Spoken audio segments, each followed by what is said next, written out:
আজ আমাদের প্রিয় নেতা শহীদ প্রেসিডেন্ট জিয়াউর রহমানের ৯০তম জন্মবার্ষিকী উপলক্ষে আমরা জাতীয়তাবাদী যুবদল কেন্দ্রীয় নির্বাহী কমিটির পক্ষ থেকে শ্রদ্ধাঞ্জলি জানাতে এসেছিলাম।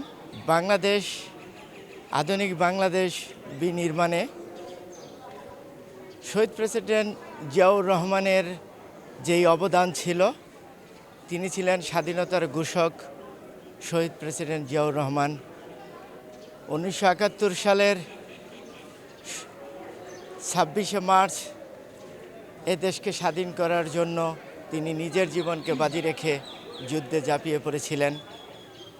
আজ তারই সুযোগ্য সন্তান জনাব তারেক রহমান আগামীর বাংলাদেশ বিনির্মাণে নতুন বাংলাদেশকে বিশ্বের দরবারে তুলে ধরার জন্য তিনি যে অক্লান্ত পরিশ্রম করে যাচ্ছেন, আমরা আশা করি বাংলাদেশের মানুষের জন্য আগামীতে ন্যায় বিচার, সুশাসন, গণতন্ত্র উনি প্রতিষ্ঠা